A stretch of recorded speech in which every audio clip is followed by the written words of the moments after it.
What if you could feel stronger and more energetic after 50 than you did at 40? It's totally possible. Today, we're going to cut through all the noise and get right to the good stuff. The 5 most effective types of exercise to help you stay strong, mobile, and independent for years to come. So let's dive in. And honestly, that quote right there, that's the key to this whole conversation. This isn't about what you can't do anymore. It's about shifting our focus, about being strategic with our energy to get the best results for our long-term health. So, why do we even need to train smarter? Well, look, our bodies do change. It's a fact of life. We naturally start to lose some muscle, and research shows it can be a pretty significant amount each decade after our 30s. Our balance might not be what it used to be, and yeah, joints can definitely feel stiffer. All of that can increase our risk of injury. But, and this is the important part, the good news is we can fight back against every single one of these things with the right game plan. Okay, so our first section is all about building that essential base.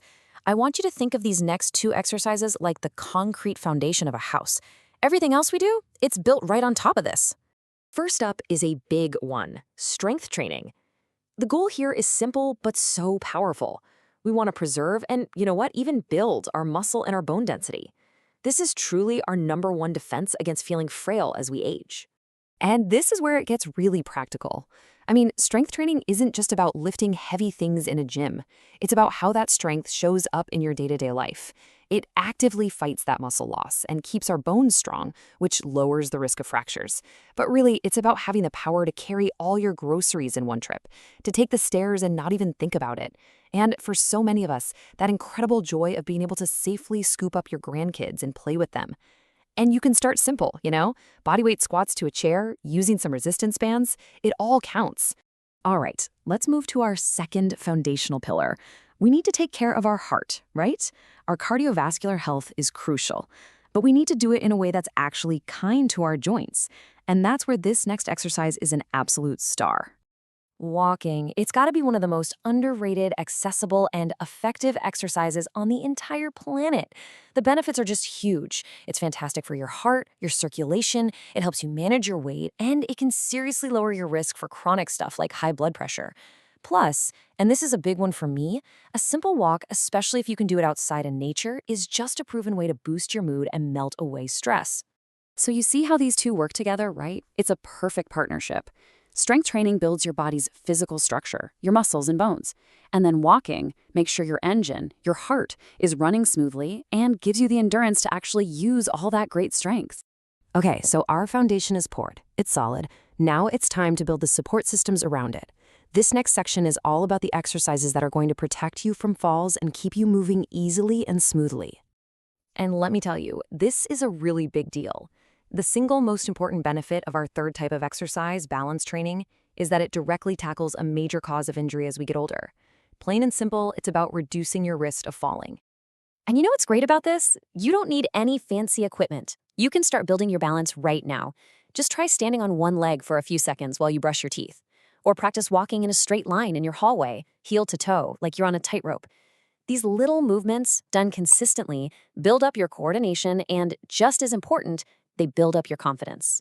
Okay, next up, let's talk about our 4th area, mobility. This is all about feeling comfortable and free in your movements. As our joints naturally get a little stiffer over time, keeping a healthy range of motion becomes absolutely essential for just living your life. I mean, think about it. Mobility is what lets you bend down and tie your shoes without making a big production out of it.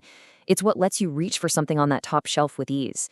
Simple, gentle things like cat-cow stretches or some torso twists can make a world of difference. It really fights that feeling of stiffness and helps your whole body move together as one unit. It's the difference between feeling stiff and feeling capable. And to feel truly capable, all of our movements really need an anchor point.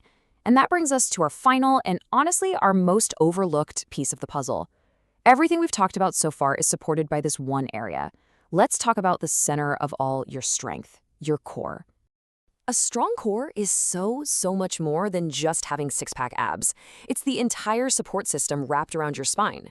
It improves your posture, which affects, well, everything.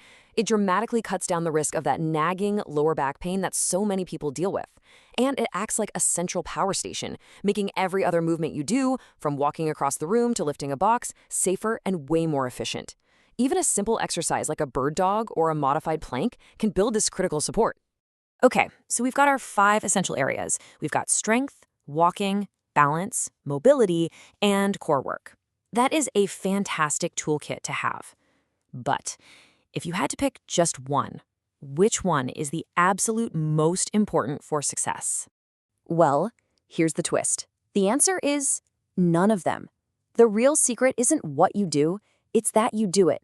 The most important thing, the real key, is consistency.